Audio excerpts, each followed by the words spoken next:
My name is Sharon Ola, working for KCDF under the e-learning coaching and mentorship program. I am also a trainer of trainers under the Change the Game Academy. I have worked for several organizations as program officer, where I used to work with communities, and I work with different individuals who are interested in community development. The Change the Game Academy program is organized in such a way that we have class-based trainings, and we also have out-of-class follow-ups. So after every block of classroom training, then we go into a phase of follow-ups, and my role is to become a mentor and a coach at the same time. So it is about integrating the two, because mentorship means that you provide more of the information, but coaching means that you guide.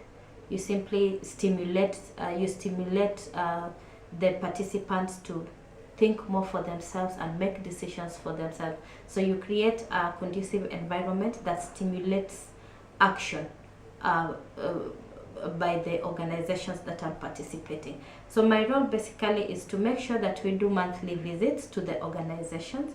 We meet with the participants who have gone through the face-to-face training. We take them through the course that they had done in class, and we support them to further understand what they had learned in class and now put it into practice. So what I do is I make sure that I plan for a visit with the organization, so they identify an appropriate time for them, and then I create time to attend that session. So when we do the face-to-face meeting, then they are sharing what they have learned, what they have been able to do, and then you just help them think through what they are doing. Is it something that is effective? Do they need to change it? Is there something that they can do better? So you just ask the relevant questions that stimulates their thoughts, so that they think around what they have been doing.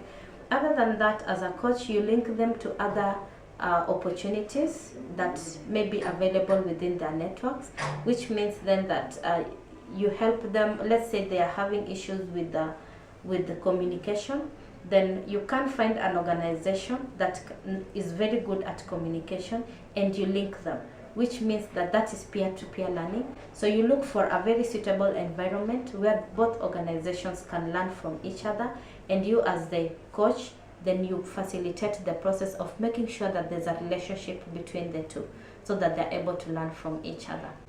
Other than that, I support them with developing action plans, which helps them to make a purposed plan for their projects, so that as they work on their projects, then they're not doing an abstract project, but it is something that has been written down, and they have a clear plan of what they want to do, how they want to do it, and they have clear goals that will enable them realize their goals. One of the tricks that I use is to ask relevant questions.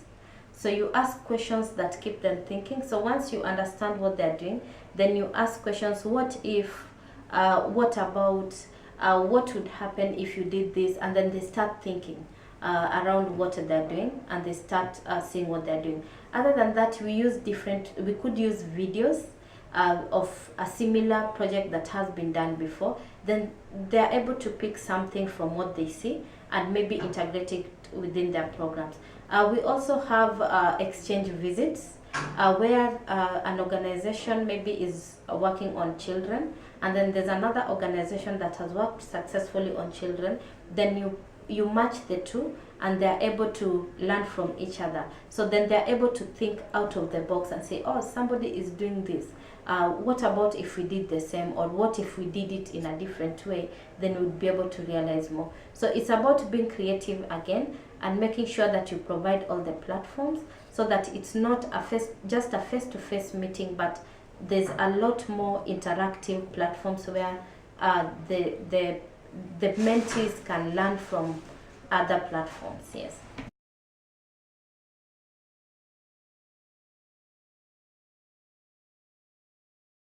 During coaching, you look at the bigger picture, because again, what we are doing might be short term, but the purpose is to make sure that they master the skills. But our aim is to make sure that they have long-term goals, which means that they are integrating the skills gained into the entire organization's program, so that they have fundraised for a specific project, then they're able now to fundraise for the entire organization for all the different projects. And so what we do during the coaching sessions, as a coach, I make sure that apart from the people who have come for face-to-face sessions or trainings, then you include other people who have not been able to attend the face-to-face sessions, so that information trickles down to the rest of the team. We are also looking at, we have other people within the organization doing different projects, so you make sure that these people attend the sessions so that they're able to further help with integrating the skills that have been gained into their own programs. What is the bigger picture beyond your coaching session? So are you building an individual? Are you helping develop an institution? So you need to have the bigger picture in mind. And for you to do effective coaching and mentorship, then you have to understand the organization that you're coaching, so that you're not going there to look at the action plan, but you're looking at how does the action plan match with the goals of the organization. So as a coach, you should always focus on what is the goal of the mentee. How best can you help them achieve their goal, and not focus on your goal as a mentor. Because at times, if you focus on your goal as a mentor, then your goal could be to have a meeting with the mentee and make sure that you have an action plan, but you're not looking beyond the action plan. So let the mentee guide the coaching session so that they're setting their goals for themselves, and you are working with them to realize that goal. So let them be in charge of the sessions and not you taking over and controlling the sessions. The other thing that I have learned is that it is a process where every organization is unique and every organization has their own path to follow. So you should not have a one path for everyone. And one organization might take a day to learn, but the other might take a year to learn. So you need to identify the uniqueness of the organization and work with them on that, so that you're not pushing one organization that might have taken a curved path to follow a straight line. So there's no one clear path for coaching sessions. Every session is unique. Every organization is unique. Just let the mentee guide the session, and you just help them reach their goals. If you do not have a relationship, then your coaching sessions would not work. And if your relationship does not work, it doesn't mean that you're not a good coach. It only means that that was not the right match for you. Then you need to allow other people to support you, which means that you might not have the requisite skills at that moment, so somebody else can come on board and support you. So you don't have to struggle with it. If the chemistry is not there, just make sure that you do not force the coaching session, because at the end of it all, you will not achieve your goals. Can you imagine having a coach that you would call and is not available?